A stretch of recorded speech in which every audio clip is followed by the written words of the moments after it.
Fa mandalo eto amintsika eto Madagasikara amin'izao fotoana izao ireo hiraky ny tahirim-bola iraisam-pirenena tanterahana ao anatin'izany hiraka izany moa ny fanaraha-maso ireo asa izay napetraka hanamafisana zany ny fiaraha-miasa manaraka eo amin'ny rotonta dia ny Madagasikara sy ny FMI noho izany etitra tanteraka ireto hiraka ireto raha manatanteraka izao fandalovany eto Madagasikara izao.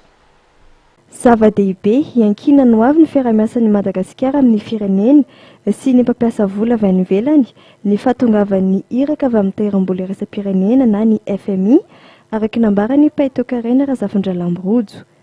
Teboka maromaro araka nambarany no tsy maintsy jiren'ny FMI ao anatin'ny tomban'ezaka faharoa ataon'ny iraky ny FMI izay hototosaina amin'ity volana septambra ity. Ny FMI zany sarotiny amina resaka bonne gouvernance, zany hoe resaka efficience de l'État. Ny vola lanin'ny fanjakana, ny fitaovana nampiasain'ny fanjakana move tsy ny lanina foana fa natao araka ny tena tokony ho izy. Vola kely dia tokony havitana vokatra ngeza be. Zay zany ny andrasan'ny FMI, zay fomba fitantanana izay zay fanjakana tsara tantana izay. Zay ny tena tediavin'ny FMI.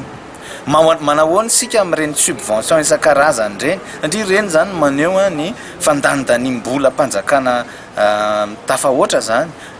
Ohatra hoe ireny subvention lany amin'ny JIRAMA ireny zany zao tokony mba jerena akaiky zany fa tsy hoe lanilany fotsiny zany le vola nomenany JIRAMA nefa tsisy vokatra akory rehefa avy eo. Reny zany zao tokony dinihana akaiky hoe ahoana ny amin'ireny. Tsy maintsy hijery kory zareo manahoana ny subvention taty amin'ny resaka solika. Tsy maintsy jerena. Tsika zany niditra tamin'le vérité de prix tao anatin'ireny fotoana ireny tokony efa hita taratra zany zao fa tsy manao subvention amin'ny resaka solika intsony ny fanjakana.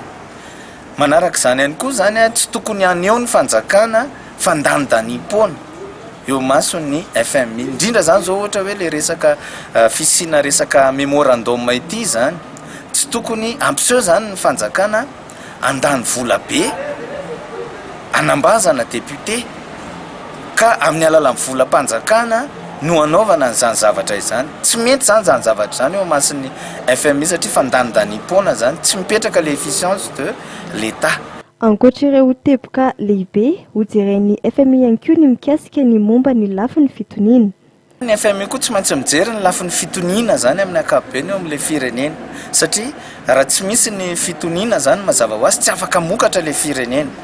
Ny fahafahantsika mamokatra nefa no antoka anankiray zany hanomezany mpampindram-bola antsika vola ho ampiasaintsika.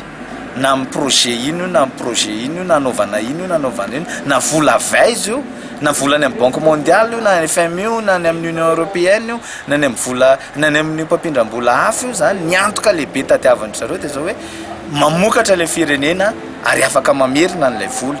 Ka raha tsy misy le fitoniana, na fitoniana politika io, na fitoniana ara-pandriampahalemana io, tsy afaka ny amokatra mihitsy zany ilay firenena, tsy afaka amokatra mihitsy sika. Ny 10 septambra 2021 no avy eto Madagasikara ny iraky ny FMI, iraka izay anao tomban'ezaka faharoa raha toka ny 24 Mei ka hatramin'ny 4 Jona teo ny iraka voalohany.